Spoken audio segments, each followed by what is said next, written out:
Hello friends, स्वागत है आप सभी का सुबोध जीएस एकेडमी के यूट्यूब चैनल पे। साथियों, आज की वीडियो में हम लोग प्रकाशिकी को पढ़ेंगे और यह जो है फिजिक्स का चैप्टर काफ़ी ही महत्वपूर्ण है।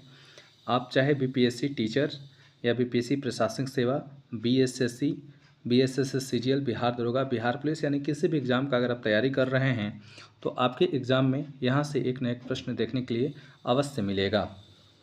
यानी अगर कहें कि एक प्रश्न पक्का आएगा तो पक्का आएगा। ठीक है, तो आइए चैप्टर को स्टार्ट करते हैं। और स्टार्ट करने से पहले मैं आप सभी को बता दूं कि यह जो है वीडियो आप उन बच्चों तक शेयर कर देंगे, उन ग्रामीण बच्चों तक शेयर कर देंगे जिनके पास सुविधा की कमी है और वह जो है सरकारी एग्ज़ाम का तैयारी कर रहे हैं। तो उन सभी छात्रों के लिए मैं निरंतर मेहनत करता हूँ और आप सभी उन तक शेयर करके पहुँचा देंगे, ये आपसे रिक्वेस्ट है।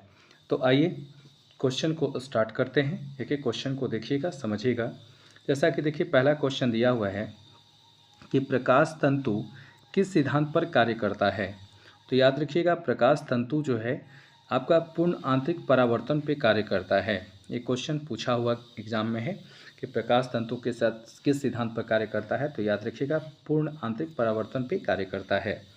दूसरा आपका क्वेश्चन है, भी काफ़ी इंपॉर्टेंट है कि मृग मरीचिका किसका उदाहरण है। पहले तो जानिए कि मृग मरीचिका कहते किसको हैं।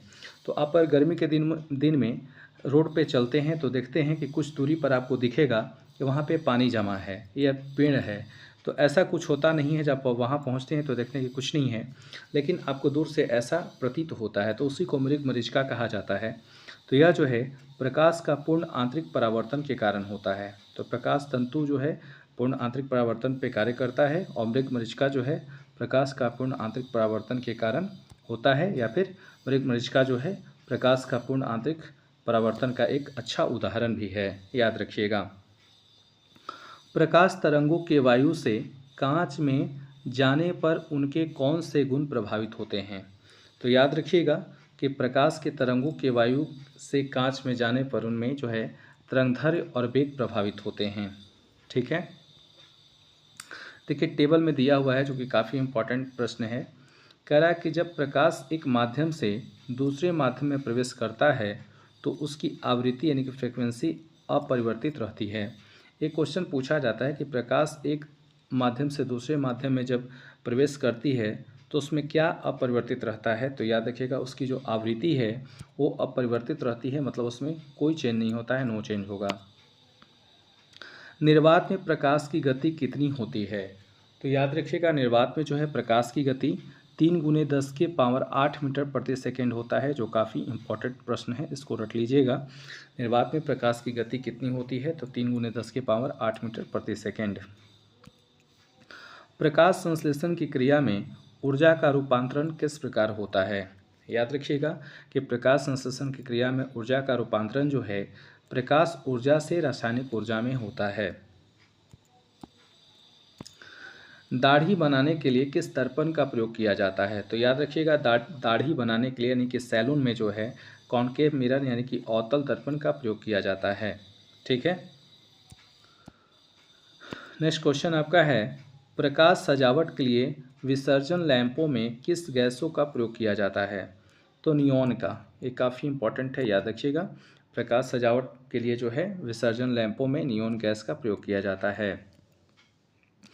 लाल रंग की तरंगदैर्घ्य सबसे अधिक होती है जबकि बैंगनी रंग की तरंगदैर्घ्य सबसे कम होती है। एक क्वेश्चन पूछता है कि निम्नलिखित में से किसकी तरंगदैर्घ्य सबसे अधिक है। तो याद रखिएगा लाल का।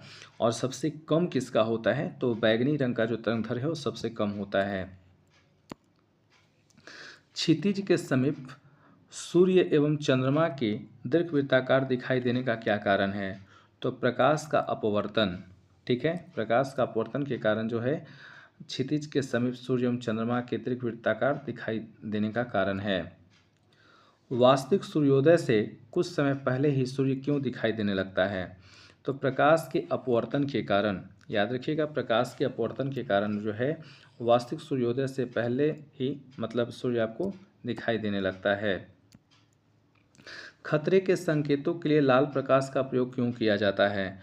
तो याद रखिएगा, लाल प्रकाश का जो प्रकीर्णन है सबसे कम होता है, इसलिए खतरे के संकेतों में लाल प्रकाश का प्रयोग किया जाता है। और तरंगदैर्घ्य अगर पूछेगा तो याद रखिएगा सबसे अधिक लाल का होता है, जबकि प्रकीर्णन जो है सबसे कम होता है। साबुन के पतले झाग में चमकदार रंग किस घटना के कारण दिखाई देते हैं? तो याद रखिएगा कि साबुन के पतले झाग में जो है चमकदार रंग बहुलित परावर्तन और व्यक्तीकरण के कारण दिखाई देते हैं। स्पष्ट दृष्टि की न्यूनतम दूरी कितनी होती है? तो याद रखिएगा 25 सेंटीमीटर, यानी कि 25 सेंटीमीटर तक की वस्तुओं को हम स्पष्ट रूप से देख पाते हैं। वही आपका क्वेश्चन पूछ रहा है। एक क्वेश्चन मैं आपसे पूछ रहा हूँ, उसका जवाब आप लोग मुझे कमेंट बॉक्स में देंगे कि समंजन क्षमता क्या है। इसका जवाब आप लोग मुझे कमेंट बॉक्स में देंगे। नेक्स्ट आपका टेबल में दिया हुआ है कि दीर्घ तरंगों की अपेक्षा वायुमंडल द्वारा लघु तरंगें अधिक प्रकीर्ण होती है, इसलिए आकाश का रंग नीला दिखाई पड़ता है। देखिए क्वेश्चन पूछा जाता है कि आकाश का रंग नीला क्यों दिखाई देता है। तो याद रखिएगा कि दीर्घ तरंगों की अपेक्षा जो है वायुमंडल द्वारा लघु तरंगें अधिक प्रकीर्ण होती है। तंतु प्रकाशिकीय संचार में संकेत किसके द्वारा प्रदान किए जाते हैं? तो याद रखिएगा कि तंतु प्रकाशिकीय संचार में प्रकाश तरंगों के द्वारा जो है संकेत प्रदान किया जाता है। आइए नेक्स्ट क्वेश्चन देखेंगे हम लोग। नेक्स्ट आपका यहाँ से दिया हुआ है। नेक्स्ट आपका क्वेश्चन है जो काफ़ी इंपॉर्टेंट है, ध्यान दीजिएगा। देखिए विभिन्न माध्यमों में प्रकाश की चाल मीटर प्रति सेकंड में, यानी यहाँ से क्वेश्चन पूछा जाता है। तो एक साइड टेबल में माध्यम है, फिर प्रकाश की चाल है, फिर माध्यम, फिर प्रकाश की चाल है। तो याद रखिएगा निर्वात में जो है प्रकाश की चाल 3 × 10⁸ मीटर प्रति सेकंड होता है। कांच में जो है 2 × 10⁸ मीटर प्रति सेकंड होता है। जल में 2 × 5 × 10⁸ मीटर प्रति सेकंड होता है। एक बार फिर से रिकॉल करेंगे। क्वेश्चन आपसे पूछेगा कि निर्वात में प्रकाश की चाल कितना होता है, तो याद रखिएगा 3 × 10⁸ मीटर प्रति सेकंड। वहीं कांच में अगर आपसे पूछें तो याद रखिएगा 2 × 10⁸ मीटर पर सेकंड। जल में पूछे तो 2.25 × 10⁸ मीटर पर सेकंड। रॉक साल्ट में अगर आपसे पूछेगा तो याद रखिएगा 1.96 × 10⁸ मीटर पर सेकंड होता है रॉक साल्ट में। तारपीन का तेल में अगर आपसे पूछे तो 2.04 × 10⁸ मीटर पर सेकंड। नायलॉन में अगर पूछेगा, एक क्वेश्चन कई बार पूछा जाता है और बीपीएससी ने कई बार इसे पूछा है, तो याद रखिएगा कि नायलॉन में जो है प्रकाश की चाल 1.96 × 10⁻⁻ मीटर सेकंड होता है। नेक्स्ट आपका क्वेश्चन है परंपरागत कैमरे के किस भाग से आंखों के रेटिना की तुलना की जा सकती है? क्वेश्चन दिया हुआ है कि परंपरागत कैमरे के किस भाग से आंखों के रेटिना की तुलना की जा सकती है। तो याद रखिएगा फिल्म पर। एंडोस्कोप के सिद्धांत पर कार्य करता है। याद रखिएगा एंडोस्कोप जो है प्रकाश के पूर्ण आंतरिक परावर्तन पर कार्य करता है। प्रकाश विकिरणों की प्रकृति कैसी होती है? तो याद रखेंगे प्रकाश विकिरणों की आवृत्ति जो है तरंग एवं कण दोनों के समान होती है। यानी प्रकाश विकिरणों की प्रकृति कैसी होती है? तो तरंग एवं कण दोनों के समान होती है। किसी अपारदर्शी वस्तु का रंग उस रंग के कारण होता है जिस रंग को वह परावर्तित करता है।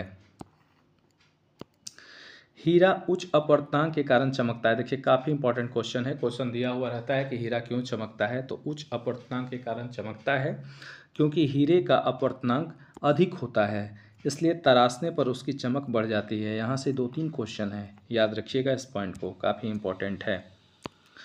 प्रकाश की गति किस माध्यम में सबसे कम होती है? तो याद रखिएगा हीरे में जो है प्रकाश की गति सबसे कम होती है। अस्त होते समय सूर्य लाल रंग का क्यों दिखाई पड़ता है? तो प्रकाश के प्रकीर्णन के कारण जो है अस्त होते समय सूर्य जो है लाल रंग का दिखाई पड़ता है। नेक्स्ट आपका क्वेश्चन है एक इलेक्ट्रॉनिक पुंज को फॉस्फोरस कोटेड पर्दे पर फोकस करके प्रतिबिंबों को पर्दे पर प्रदर्शित करना क्या कहलाता है? तो रोस्टर स्कैन। याद रखिएगा इसे क्या कहते हैं? रोस्टर स्कैन कहते हैं। नेक्स्ट आपका क्वेश्चन है दूरदृष्टि दोष यानी हाइपरमेट्रोपिया निवारण के लिए किस लेंस का प्रयोग किया जाता है? तो दूरदृष्टि दोष याद रखिएगा इसमें जो है उत्तल लेंस का प्रयोग किया जाता है। और निकट पूछेगा तो याद रखेंगे उसमें अवतल लेंस का प्रयोग किया जाता है। ठीक है, यहाँ पर आपको दीर्घ दृष्टि भी देता है, तो दीर्घ दृष्टि में याद रखिएगा उत्तल लेंस, निकट देगा तो याद रखिएगा अवतल लेंस का प्रयोग किया जाता है। नीला, हरा एवं लाल तीन प्राथमिक रंगों के मिश्रण से अन्य सभी रंगों का निर्माण होता है। क्वेश्चन आपसे पूछेगा कि किन किन रंगों से अन्य रंगों का निर्माण होता है, तो नीला, हरा एवं लाल तीन प्राथमिक रंग हैं और इनके मिश्रण से क्या होता है, अन्य रंगों का निर्माण होता है। वस्तु के त्रिविमीय यानी कि 3D प्रतिरूप को अंकित तथा पुनरावृत्त करने की तकनीक को क्या कहते हैं, तो याद रखिएगा होलोग्राफी कहते हैं। प्रकाश का रंग किससे निर्धारित होता है, तो उसके तरंगदैर्घ्य से निर्धारित होता है, यानी कि तरंगदैर्घ्य से क्या होता है, प्रकाश का रंग निर्धारित होता है।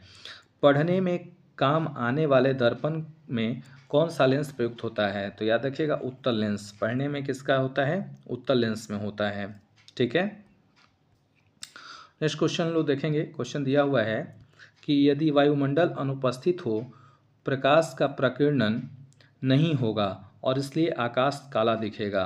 तो क्वेश्चन पूछता है कि आकाश का रंग काला कब दिखेगा, तो वायुमंडल अगर अनुपस्थित यदि वायुमंडल अनुपस्थित हो तो प्रकाश का प्रकीर्णन नहीं होगा और जिसके कारण जो है आकाश कैसा दिखेगा, काला दिखेगा। आइए नेक्स्ट क्वेश्चन हम लोग देखेंगे। अगला क्वेश्चन दिया हुआ है, दूरदर्शन के संकेत एक निश्चित दूरी के बाद क्यों नहीं मिल पाते हैं, तो याद रखिएगा पृथ्वी की सतह वक्राकार होने के कारण। दूरदर्शन प्रसारण में सभ्य संकेतों का प्रेषण करने के लिए किस तकनीक का प्रयोग होता है, तो याद रखिएगा आवृत्ति मॉडुलन का प्रयोग होता है। किसी व्यक्ति का पूरा प्रतिबिंब देखने के लिए एक समतल दर्पण की न्यूनतम ऊंचाई कितनी होनी चाहिए, तो याद रखिएगा व्यक्ति की ऊंचाई की आधी होगी तभी हम किसी व्यक्ति को पूरा प्रतिबिंब देख सकते हैं। वाहनों में पृष्ठ दृष्टि दर्पण के रूप में दृश्यावलोकन के लिए उत्तल दर्पण का प्रयोग किया जाता है।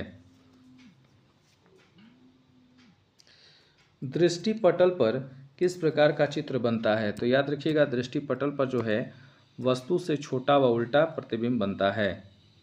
कह रहा दृष्टिपटल पर किस प्रकार का चित्र बनता है, तो वस्तु से छोटा व उल्टा। किस रंग के प्रकाश की ऊर्जा सर्वाधिक होती है, तो याद रखिएगा नीला प्रकाश की जो है ऊर्जा सर्वाधिक होती है। एक आँख की अपेक्षा दो आँखों से देखना अधिक स्पष्ट होता है, इसका क्या कारण है, तो याद रखिएगा कि इससे देखी जाने वाली वस्तु की दूरी व गहराई का सही अनुमान होता है। वायुमंडल में प्रकाश के प्रकीर्णन का प्रमुख कारण क्या है, तो वायु में उपस्थित धूलकण। वायु में जो है उपस्थित धूलकण के कारण जो है वायुमंडल में प्रकाश के प्रकीर्णन होता है। अंतरिक्ष यात्री को आकाश का रंग कैसा दिखाई देगा, तो याद रखिएगा काला दिखाई देता है। कैसा दिखाई देता है, काला। एक क्वेश्चन कई बार पूछा भी गया है। नेक्स्ट आपका क्वेश्चन है, निकट दृष्टि दोष को दूर करने के लिए अवतल लेंस का प्रयोग किया जाता है। क्वेश्चन आपसे पूछेगा कि निकट दृष्टि दोष को दूर करने के लिए किसका प्रयोग किया जाता है, तो किसका किया जाता है, अवतल लेंस का। लेंस की क्षमता की इकाई क्या है, तो याद रखिएगा डायोप्टर है। क्वेश्चन आपसे पूछेगा कि लेंस की क्षमता की इकाई क्या है, तो डायोप्टर है। ठीक है, अब हम लोग यहाँ देखेंगे विभिन्न रंगों की तरंगदैर्घ्य। ठीक है, एक साइड आपका वर्ण है, दूसरे साइड आपका तरंगदैर्घ्य है।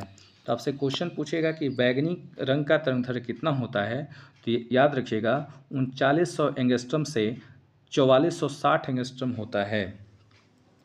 नीला या जामुनी का पूछेगा तो याद रखिएगा 4460 एंगस्ट्रम से 4650 एंगस्ट्रम होता है। आसमानी का पूछेगा अगर तो याद रखेंगे 4650 एंगस्ट्रम से 5000 एंगस्ट्रम होता है। वहीं हरा का अगर आपसे पूछेगा तो 5000 एंगस्ट्रम से 5700 एंगस्ट्रम होता है। पीला का अगर आप पूछेगा तो याद रखिएगा 5700 एंगस्ट्रम से 5900 होता है। नारंगी का अगर पूछेगा तो 5900 एंगस्ट्रम से 6200 एंगस्ट्रम होता है। वहीं अगर लाल का पूछेगा तो याद रखिएगा 6200 से 7600 एंगस्ट्रम होता है। आइए कुछ और भी क्वेश्चन है इसमें, उसको देख लेते हैं हम लोग। जैसे आपका क्वेश्चन दिया हुआ है, याद रखिएगा। नेक्स्ट आपका क्वेश्चन है कि धूप के चश्मे की क्षमता कितनी होती है, तो याद रखिएगा धूपछाई चश्मे की जो क्षमता होती है शून्य डायोप्टर होता है। एक समतल दर्पण की वक्रता त्रिज्या होती है, यहाँ पे दे रहा है कि एक समतल दर्पण की वक्रता त्रिज्या होती है कितनी है, तो याद रखिएगा अनंत होती है। प्रसारी ब्रह्मांड की संकल्पना किस सिद्धांत पर आधारित है, तो डॉपलर प्रभाव पर आधारित है। प्रसारी ब्रह्मांड की संकल्पना जो है डॉपलर प्रभाव पर आधारित है। नेक्स्ट आपका क्वेश्चन है, जल में वायु का बुलबुला किस प्रकार के लेंस की तरह व्यवहार करता है? तो याद रखिएगा, जल में जो है वायु का बुलबुला अवतल लेंस के व्यवहार की तरह कार्य करता है। नेक्स्ट आपका क्वेश्चन है, खोज बत्ती में कौन सा दर्पण प्रयुक्त होता है? तो याद रखिएगा, खोज बत्ती में अवतल दर्पण का प्रयोग होता है। यह जो वीडियो है साथियों आपके लिए काफ़ी महत्वपूर्ण है, तो शुरू से लास्ट तक बने रहिएगा, क्योंकि इसमें सारे क्वेश्चन अति महत्वपूर्ण हैं। सारे क्वेश्चन को देख लीजिएगा और लास्ट में आपसे मैं क्वेश्चन पूछेंगे, उसका जवाब आप लोग मुझे कमेंट बॉक्स में देंगे। तो आइए अगले क्वेश्चन पे आते हैं। क्वेश्चन आपका है, रमन प्रभाव का संबंध किस प्रकार की किरणों से है? तो याद रखिएगा, सभी पारदर्शी माध्यम की किरणों से है। ध्वनि के पुनरुत्पादन के लिए सीडी व ऑडियो प्लेयर में क्या प्रयुक्त होता है? तो याद रखिएगा, लेजर बीम। क्या होता है? Laser beam. देखिए टेबल में जो दिया है काफ़ी महत्वपूर्ण है। दिया हुआ है कि जब दो समानांतर समतल दर्पणों के मध्य कोई वस्तु रख दी जाती है तो उस पर अनंत प्रतिबिंब बनते हैं। जब लाल, नीले तथा हरे प्रकाश का पुंज एक स्थान पर पड़ता है तब प्रकाश का रंग कैसा प्रतीत होगा? तो याद रखिएगा, सफ़ेद। यानी कि लाल, हरे और नीले जब एक जगह पड़ेंगे तो कैसा होगा? सफ़ेद होगा। मानव आँख दृश्य प्रकाश के किस तरंगदैर्घ्य के लिए सर्वाधिक सुग्राही होता है? तो 5500 एंगस्ट्रम के लिए जो है सर्वाधिक सुग्राही होता है, याद रखिएगा। सूर्य के प्रकाश को पृथ्वी पर पहुंचने में कितना समय लगता है? तो देखिए यहाँ पे दिया हुआ है 8 मिनट 5 सेकेंड, लेकिन आप याद रखिएगा 8 मिनट 16 सेकेंड आप याद रखेंगे, और कहीं कहीं तो 20 सेकेंड भी देता है। तो 8 मिनट 16 सेकेंड ही आपको आंसर करना है एग्जाम में अगर देगा कुछ प्रश्न तो। नेक्स्ट आपका टेबल में क्वेश्चन है कि जब प्रकाश किसी प्रिज्म से होकर गुजरता है तब अपवर्तन के पश्चात सूर्य का प्रकाश अपने विभिन्न वर्णों यानी रंगों में विभाजित हो जाता है। इसे प्रकाश का वर्ण विक्षेपण कहते हैं। प्रकाश से प्राप्त विभिन्न रंगों का समूह वर्णक्रम या स्पेक्ट्रम कहलाता है। नेक्स्ट आपका क्वेश्चन है कि चंद्रमा से आने के बाद प्रकाश हम तक कितने समय में पहुंचता है? तो याद रखिएगा 1.3 सेकेंड में। यानी सूर्य से जो प्रकाश पृथ्वी पर आता है उसको पहुंचने में लगता है, कितना लगता है? 8 मिनट 16 सेकेंड। और चंद्रमा से जो आता है उसको आने में कितना लगता है? 1.3 सेकेंड। दोनों काफ़ी इंपॉर्टेंट है, इसको याद रखिएगा। इंद्रधनुष के रंगों का सही अनुक्रम क्या है? तो याद रखिएगा, बैगनी, नीला, आसमानी, हरा, पीला, नारंगी एवं लाल। शॉर्ट में ट्रिक रखिएगा, बैनिया, पिनाला याद रखेंगे। बैनिया, बै से बैगनी, नी से नीला, आ से आसमानी, ह से हरा, पी से पीला, ना से नारंगी एवं लाल। ठीक है, तो बैनिया और पिनाला याद रखिएगा। नेक्स्ट आपका क्वेश्चन है, इंद्रधनुष बनने के लिए वर्ण विक्षेपण, अपवर्तन एवं पूर्ण आंतरिक परावर्तन आदि भौतिक परिघटनाएं उत्तरदायी होती है। नेक्स्ट आपका क्वेश्चन दिया हुआ है कि सूर्य से आने वाली प्रकाश किरणों को किस दर्पण की सहायता से एक बिंदु पर केंद्रित किया जाता है? तो याद रखिएगा, अवतल दर्पण। पूर्ण सूर्य ग्रहण के समय सूर्य को नंगी आंखों से देखने से आंख को क्षति पहुंचती है।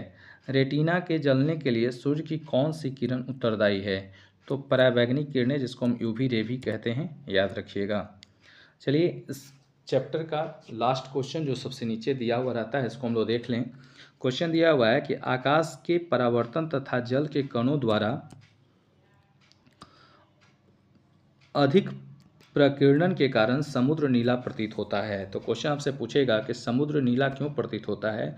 तो याद रखिएगा कि प्रकाश के परावर्तन तथा जल के कणों द्वारा अधिक प्रकीर्णन के कारण। तो इस चैप्टर में जितने भी सारे क्वेश्चन थे, सब क्वेश्चन प्रकाशिकी चैप्टर का जितना भी सारा क्वेश्चन था, सारे क्वेश्चन को हम आपको करवा दिए, जो काफ़ी अति महत्वपूर्ण क्वेश्चन था सारा। ठीक है, आप लोग को ये मेरा प्रयास कैसा लगा आप लोग कमेंट करके ज़रूर बताएंगे। और आज का मैं एक छोटा सा क्वेश्चन पूछ रहा हूँ, बताइएगा कि भारत में गांधी जी का पहला सत्याग्रह कौन सा था? भारत में गांधी जी का पहला सत्याग्रह कौन सा था? इस क्वेश्चन का जवाब आप मुझे कमेंट बॉक्स में देंगे। ठीक है, तो यहीं पे आपका ये वीडियो समाप्त होता है। फिर हम अगले वीडियो लेकर के आपके लिए बहुत जल्द आएंगे। सभी को धन्यवाद। जय हिंद।